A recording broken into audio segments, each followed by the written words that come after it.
Hi నమస్తే welcome back to యా సోనియా.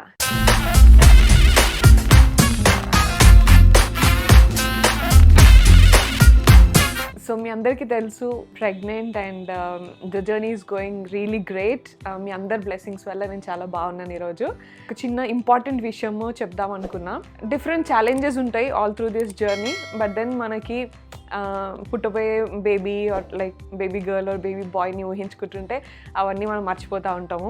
ఆ పెయిన్ అంతా చిన్నగా కనిపిస్తూ ఉంటుంది. This is all part of the process అని అనుకుంటూ ఉంటాము. కానీ నా విషయంలో ఏమైందంటే 18th వీక్కి రెగ్యులర్ స్కాన్స్కి వెళ్తున్న సమయంలోనే లైక్ రెగ్యులర్గానే ఎవ్రీ మంత్ స్కాన్స్ ఉంటాయి కదా, అట్లనే వెళ్ళినాము. అంత బాగుంటుంది అని ఎక్స్పెక్ట్ చేసి వెళ్ళినాము.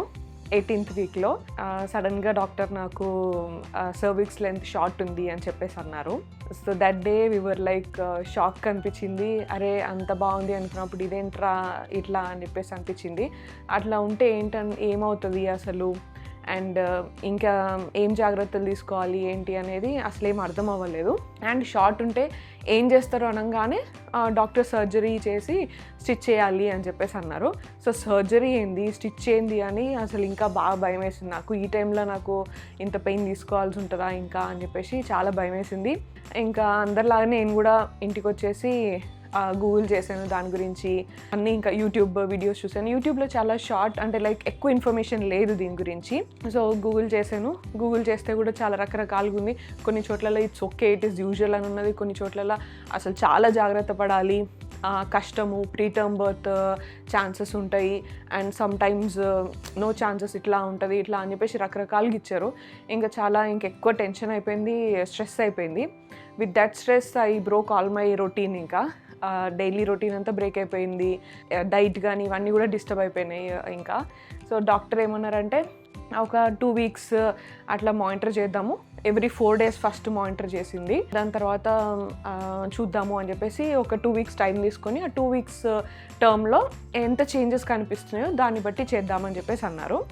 యూజువల్లీ ఏమవుతుందంటే every body type is different and every journey is different అని చెప్తుంటాం కదా. అలాగే కొంతమందికి ఏజ్ పరంగా కానీ బాడీ టైప్ పరంగా కానీ మన డైట్ కానీ లైఫ్ స్టైల్స్ వల్ల కానీ ఇలాగ సర్విక్స్ అనేది కొంతమందికి లైక్ 3 to 4 అనేది ఈజ్ గుడ్ లెంత్ అని చెప్తారు. And 2.5 to 3 is short. ఇంకా 2.5 కంటే తగ్గింది అని అంటే ఇంకా మనం చాలా జాగ్రత్తగా ఉండాలి. You have to be very careful and you have to keep monitoring yourself and దానికి తగ్గట్టు మనం యాక్షన్ తీసుకోవాల్సిందే అని చెప్తారు అన్నట్టు.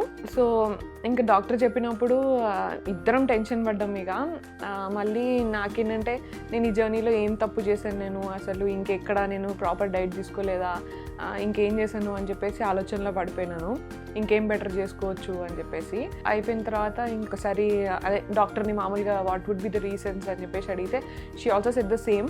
First is different body types అని చెప్పేసి చెప్పింది, అండ్ ఏజ్ ఫ్యాక్టర్స్ ఎఫెక్ట్ అవుతాయని చెప్పింది, అండ్ మెయిన్గా స్ట్రెస్ ఒకటి చెప్పింది. స్ట్రెస్ తీసుకున్నా కూడా ఇట్లా అయ్యే ఛాన్సెస్ ఎక్కువ ఉంటాయని చెప్పింది. అండ్ స్టెప్స్ ఎక్కడము, ముందు కనుక మనము ఎగిరే లైక్ స్పోర్ట్స్ యాక్టివిటీ కానీ అట్లా అలవాటు లేకుండా సడన్గా ఎక్సర్సైజ్లో అట్లాంటివి ఇంక్లూడ్ చేయడం కానీ ఇటువంటివి చేసినా కూడా అవుతుంది అని చెప్పేసి అనింది. So stress and workouts kind of things కూడా ఎఫెక్ట్ చేస్తాయి అని చెప్పేసి అనింది. సో స్ట్రెస్ అంటే నేను అంత స్ట్రెస్ ఏం తీసుకోలేదు, బట్ నడిచిన ఎక్కువ. అప్పుడు చాలా వర్క్ చేస్తుండే, ఇంకా వర్క్ దాంట్లో ఎక్కువ నడవడం కానీ వెళ్ళడం రావడం ఎక్కువ నించోవడము అట్లా చేస్తున్నాను. ఐడెంటిఫైడ్ అండ్ ఇంకా ఆ టైంకి కొంచెం షోస్ అన్నీ తగ్గించుకోవడము, పని కొంచెం తగ్గించడం అన్నీ చేశాను. ఇంకా ఈ విషయం మళ్ళీ ఇంట్లో చెప్పాలి కదా, మామయ్యకి అత్తమ్మ వాళ్ళకి చెప్పాల్సింది. ఆ టైంలో నా దగ్గరే ఉన్నారు అంతా. అండ్ ఎప్పుడు మా మామయ్య అత్తమ్మ కరెక్ట్గా హాస్పిటల్ వెళ్ళే ముందు ఇంట్లో ఉంటారు మోస్ట్లీ, లేకపోతే ఎప్పుడు ఆ టైంకి ఆ డేట్స్ గుర్తుపెట్టుకొని ఫోన్ చేస్తారు. ఈరోజు వెళ్తున్నారు కదా అని చెప్పేసి ఫోన్ చేస్తారు. అక్కడ ఉన్నప్పుడే 2-3 సార్లు ఫోన్ చేస్తారు. ఏమైనా అంత ఓకేనా ఏమన్నారు డాక్టర్ అని చెక్ చేస్తారు. ఇంకా నేనైతే కొంచెం నేను తక్కువని చెప్పేసుకుంటా, కానీ ఎస్ ఏమన్నారంటే ఇప్పుడు ఏం చెప్పొద్దు అని అన్నారు. ఏం చెప్పొద్దు, ఇంకా 2 weeks మానిటర్ చేయాలి అని చెప్పింది కదా డాక్టర్. సో 2 weeks వరకు ఏం చెప్పకు అని చెప్పేసి అన్నాడు అన్నట్టు. And he believes in positive things and positive affirmations అని, పాజిటివ్గా మాట్లాడాలి ఏది మాట్లాడినా అని చెప్పేసి ఇవన్నీ కూడా నమ్ముతారు అన్నట్టు. సో అట్లనే ఏం చెప్పిండంటే నాకు అంతే స్ట్రాంగ్గా అఫర్మ్ చేశాడు. నువ్వు అన్నీ బాగానే చేసావు, you are healthy, you are strong enough, మన బేబీ కూడా మంచిగా ఉంటుంది, ఇదంతా షార్ట్ టర్మ్ ఏం కాదు, కొంచెం రెస్ట్ తీసుకొని ప్రాపర్గా డాక్టర్ చెప్పినట్టు ఫాలో చేస్తే సెట్ అయిపోతుంది, దీనికి ఏం ప్రాబ్లం లేదు అని చెప్పేసి అనుకొని అట్లనే ఉండాలి, అంతే హ్యాపీగా అంతే పాజిటివ్గా ఉండు అని చెప్పేసి అన్నాడు. సో ఆ 2 weeks మొత్తం కూడా అలాగే. ఇంకా మామూలుగా ఎవరితో చెప్పినా కూడా ఏమంటారు, స్ట్రెస్ తీసుకోవద్దు, రెస్ట్ తీసుకో, ఇవి రెండే చెప్తారు. ఎక్కువ నాలెడ్జ్ ఉండదు కదా. నేను కూడా గూగుల్లో యూట్యూబ్లో చూసినప్పుడు కూడా నాకు ఎక్కువ నాలెడ్జ్ అంటే ఎక్కువ ఇన్ఫర్మేషన్ దొరకలేదు దీని గురించి. ఇది కామనే అని చెప్పేసి అన్నారు. అయితే ఎందుకంటే యూజువల్గా సర్విక్స్ లెంత్ అంటే ఏంటంటే అదే ఏరియా నుంచి బేబీ విల్ కమ్ అవుట్ అన్నట్టు మనకి. సో 38 weeks వరకు బేబీ వెయిట్ పెరుగుతున్న కొద్దీ అది షార్ట్ అవ్వాలి. యాక్చువల్గా అయితే త్రూ ద జర్నీ అది షార్ట్ అవ్వాలి. సో 2.6 centimeters కంటే తక్కువ ఉంటే క్రిటికల్ అన్నట్టు. నాకు డాక్టర్ ఏం చెప్పారంటే, మనం డాక్టర్ దగ్గర నేను నా స్కాన్స్లో 18th week అప్పుడు ఐడెంటిఫై చేసుకుంటే 2 weeks మానిటరింగ్ చేశారు. సో ఆ 2 weeks డ్యూరేషన్ కూడా మెడికేషన్ ఏమి ఇచ్చారంటే ప్రొజెస్ట్రాన్ ఇంజెక్షన్స్ ఇచ్చారు. ప్రొజెస్ట్రాన్ ఇంజెక్షన్స్ ఏంటంటే మనకి సర్విక్స్ ఎన్వైరన్మెంట్ హెల్దీగా ఉండడానికి అండ్ ఆల్సో మనకి సర్విక్స్ బేబీని హోల్డ్ చేసే కెపాసిటీని ప్రాపర్గా ఉంచుతుంది అన్నట్టు. ఇట్లా ఎంత ఏంటంటే లైక్ మళ్ళీ ఈ సర్విక్స్ స్టిచ్ అంటే ఏదో పెద్ద స్టిచ్చెస్ వేస్తారు కావచ్చు, అది ఇదని మస్తు భయపడ్డా నేనైతే, చాలా టెన్షన్ పడ్డా. అసలు ఆ మాట జస్ట్ సర్జరీ అండ్ స్టిచ్చెస్ కుట్లు అంటేనే టెన్షన్ అనిపించింది.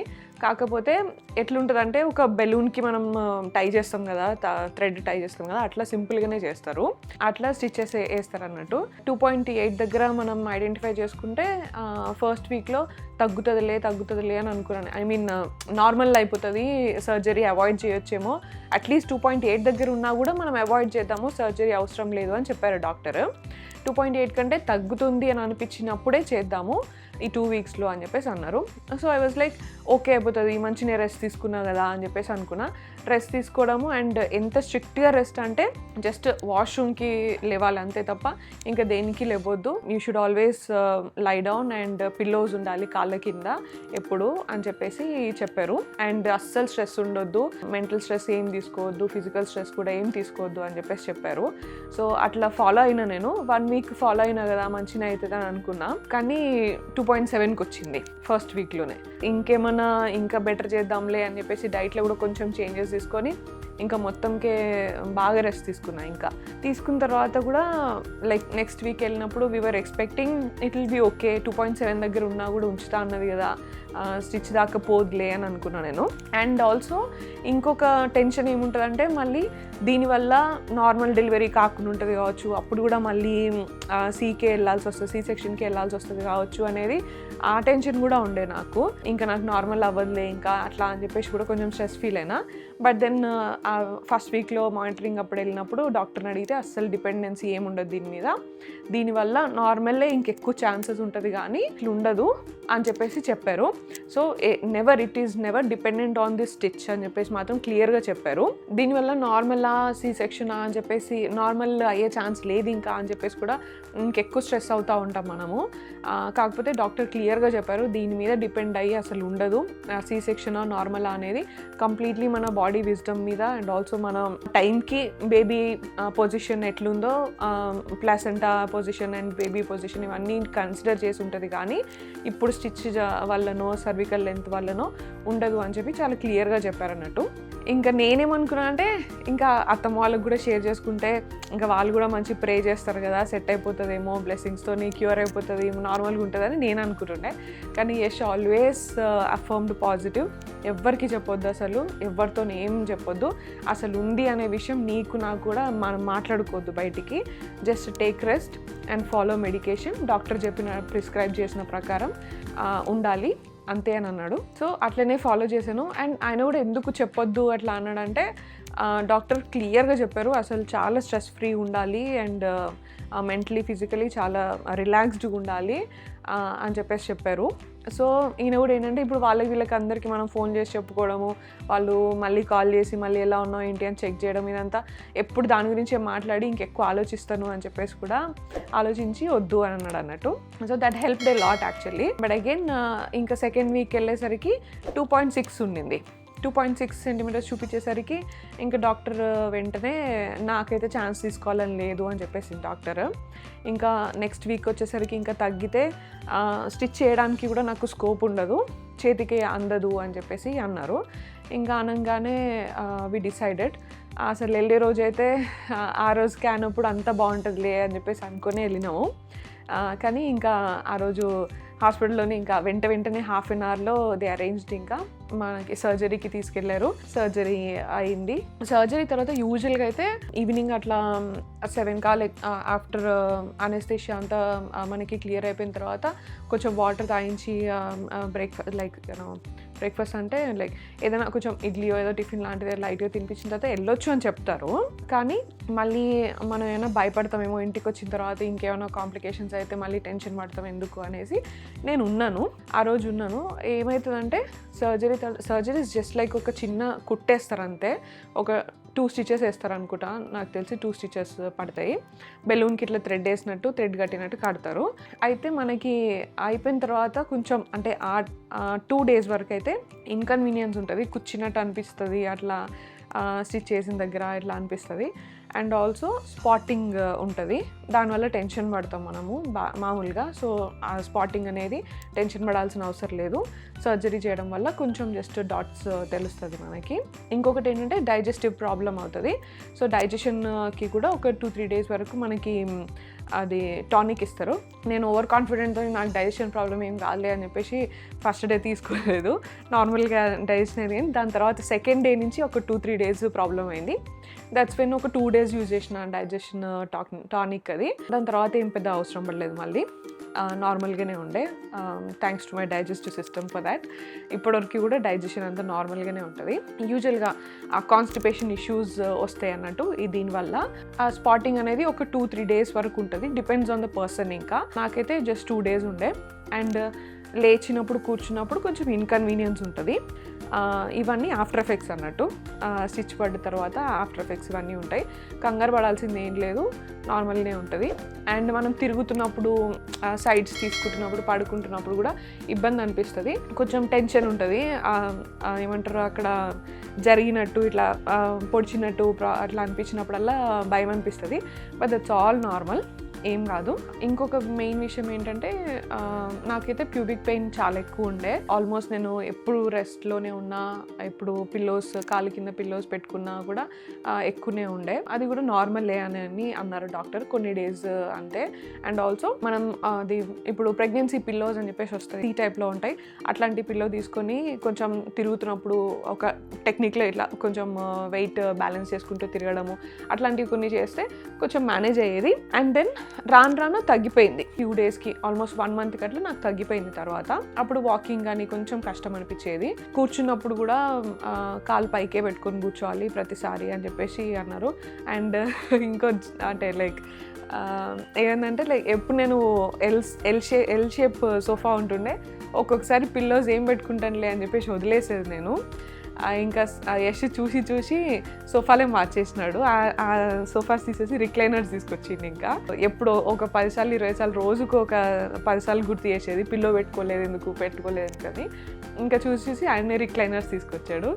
అండ్ మెయిన్ ఏంటంటే ఈ టైంలో స్ట్రెస్ లేకుండా ఉండాలి అండ్ హైడ్రేటెడ్ ఉండాలి. మనకి అట్లా కష్టం అనిపించినప్పుడు వాటర్ తాగడం మానేస్తాము, నడవడం కష్టం అనిపించినప్పుడు, ఊరికేనే టాయిలెట్కి వెళ్ళాలి అని అనిపించినప్పుడు వాటర్ తాగడం తగ్గిస్తాము. అది సైకలాజికల్గా మనం అవుతూ ఉంటుంది. But you have to make sure you should stay hydrated during all this period. Stress ఉండొద్దు. అండ్ రెగ్యులర్ స్కాన్స్కి, రెగ్యులర్ చెకప్స్కి ఖచ్చితంగా వెళ్ళాలి. అండ్ స్కాన్ అవసరం లేదు అని చెప్పేసి వదిలేయద్దు. ఎందుకంటే జనరల్గా ఎవ్రీ మంత్ స్కాన్ ఉంటుంది మోస్ట్లీ. బట్ చాలామంది ఏం చేస్తారంటే గ్రోత్ స్కాన్స్కి, ఎన్టీ స్కాన్స్కి ఇటువంటి వాటికి మేజర్గా ఇంపార్టెన్స్ ఇచ్చి మధ్యలో అంత వదిలేస్తూ ఉంటారు. But please don't do that. ఎందుకంటే ఎప్పటికప్పుడు మనకి స్కాన్స్ క్లియర్గా ఉన్నాయంటే ఒక కాన్ఫిడెన్స్ ఉంటుంది అండ్ ఏదున్నా కూడా కరెక్ట్ చేసుకునే ఛాన్సెస్ కూడా ఉంటాయి కదా. అందుకని రెగ్యులర్ స్కాన్స్ కరెక్ట్గా చేయించుకోవాలి. రెగ్యులర్ చెకప్స్ మాత్రం కంపల్సరీ వెళ్ళాలి. అండ్ ఏమాత్రం కొంచెం ఇన్కన్వీనియన్స్ కానీ కొంచెం ఏమైనా డిఫరెంట్గా నాకైతే ఇంతే అనిపించినాయి. అండ్ ఐ ఆస్ డాక్టర్ ఎప్పటికప్పుడు ప్యూబిక్ పెయిన్ ఉన్నప్పుడు కూడా ఇంత ఎందుకు ఉంటుంది అని చెప్పేసి కూడా అనిపించేది. అడిగినప్పుడు they are all at like వాట్సాప్లో మెసేజ్ పెట్టినా కూడా ఈ మధ్యలో సర్వీస్ అంతా బాగుంటుంది. వెంటనే వాళ్ళు మనకి ఆన్సర్ చేసి చెప్పేస్తున్నారు కాబట్టి do not hesitate to go consult your doctor or communicate with doctor instead of googling and ఈ రకరకాల అందరితోని ఎక్స్పీరియన్స్ వాళ్ళతో వీళ్ళతో మాట్లాడదాం అనుకునే బదులు డైరెక్ట్గా డాక్టర్కే మాట్లాడితే మనకి కొంచెం కాన్ఫిడెన్స్ ఉంటుంది. నాకైతే లైక్ నార్మల్గానే స్లీపింగ్ పొజిషన్ కొంచెం కష్టమే అనిపిస్తుంది అండ్ డ్యూరింగ్ దిస్ టైం ఇంకొంచెం టఫ్ ఉంటుంది. సో ఎంతవరకు వీలైతే అంతవరకు ఎక్కువ పిల్లోస్ పెట్టుకున్నాను అన్నట్టు, బ్యాక్కి మధ్యలో కాలు మధ్యలో అట్లా పెట్టుకొని కాలు కింద ఎన్ని పిల్లోస్ అట్లా పెట్టుకొని మంచిగా కంఫర్టబుల్గా ఉండేదన్నట్టు. సో అవి పిల్లోస్ బాగా హెల్ప్ అవుతాయి. You have to stay hydrated and ఎప్పుడు కొంచెం మీకు స్పాటింగ్ అనిపించినా, ఏదైనా డిశ్చార్జ్ లాగా కనిపించినా, ఏదైనా పెయిన్ లాగా అనిపించినా కూడా వెంటనే డాక్టర్ని కన్సల్ట్ అయ్యి సొల్యూషన్ చెప్తారు. అండ్ ప్రొజెస్ట్రాన్ ఇంజెక్షన్స్ కూడా నాకు ఈవెన్ ఆఫ్టర్ సర్జరీ ఆల్మోస్ట్ ఒక 2 weeks కంటిన్యూ చేశారు. యూజువల్గా నర్స్ వచ్చి ఇస్తారు, కానీ నాకు యశే ఇచ్చినాడు అప్పుడు. అవొకటి because is a clinical scientist and ఆయనకి ఎక్స్పీరియన్స్ ఉంది కాబట్టి నాకు ఇంట్లోనే ఇంజెక్షన్స్ అయిపోయింది. ఇంజెక్షన్స్ అప్పుడు అంటే like during this journey cute memories కొన్ని ఉంటాయి చూడు, నాకు ఆ ఇంజెక్షన్ అప్పుడు మెమరీస్ అని చెప్పాలి. ఐస్ ప్యాక్ పెట్టి ముందు ఫస్ట్ డే ఇంజెక్షన్ ఇచ్చినప్పుడు అయితే మస్తు భయమైంది, అమ్మో ఎట్లిస్తాడో అని. దాని తర్వాత నార్మల్ అయిపోయింది, మంచిగా ఇస్తాడు పెయిన్ లేకుండా. That is one of the cute memories ఇంత టఫ్ జర్నీలో కూడా నాకు. మనం ఫస్ట్ స్ట్రాంగ్గా ఉండాలి అండ్ కాన్షియస్గా ఉండాలి అండ్ మన థాట్స్ కానీ ఇవన్నీ కూడా ఎఫెక్ట్ చేస్తాయి బేబీని. నాట్ ఓన్లీ డైట్ ఎక్సర్సైజ్ ఇవన్నీ కాదు, మన థాట్స్ మేజర్గా ఎఫెక్ట్ చేస్తాయి కాబట్టి all the time you should be conscious enough. Doctor చెప్పినప్పుడు కూడా నాకు ఇదే టిప్ చెప్పారు, always think that you are a powerful woman. నేను ఎవ్రీ 10 minutesకి ఒకసారి ఇట్లా చెప్పుకుంటానట్టు, just put your hand on your home and say like I'm a very powerful woman and I'm going to deliver a healthy, strong and happy baby అని చెప్పేసి చెప్పుకుంటాను. So అది ఎప్పుడు కూడా నాకు చాలా పాజిటివ్గా రిఫ్లెక్ట్ అవుతుంది అండ్ పాజిటివ్గా స్ట్రాంగ్గా కాన్ఫిడెన్స్ ఇస్తుంది అండ్ అసలు ఎప్పుడు కూడా సెకండ్ థాట్కి అనేది తీసుకెళ్ళదు అన్నట్టు. అండ్ ఆల్సో చాలాసార్లు if you see like I put this baby girl, నాకు బేబీ గర్లే రావాలి అని చెప్పేసి చాలా స్ట్రాంగ్గా నమ్ముతున్నాను నేను. అందుకనే ఎప్పుడు ఇట్లా ఈ డాల్ పెట్టుకుంటాను అండ్ ఎప్పుడు అమ్మాయినే మాట్లాడుతున్నప్పుడు కూడా అందరూ అమ్మాయినా అబ్బాయినా okay, that is fine, but then నా strong wish is for baby girl. So అందుకనే ఎప్పుడు నేను మాట్లాడేటప్పుడు కూడా అదే అఫర్మ్ చేస్తూ ఉంటాను, అదే మాట్లాడుతూ ఉంటాను. So that God gives me what I wished for and దేవుడికి కూడా ఆప్షన్ ఇవ్వద్దు అన్నట్టు. అట్లా అనుకొని అఫర్మ్ చేసుకోవాలి పాజిటివ్గా అండ్ మంచి పాజిటివ్ ఎన్వైరన్మెంట్లో హ్యాపీగా ఉండాలి, స్ట్రాంగ్గా ఉండాలి. And please subscribe your Sonia.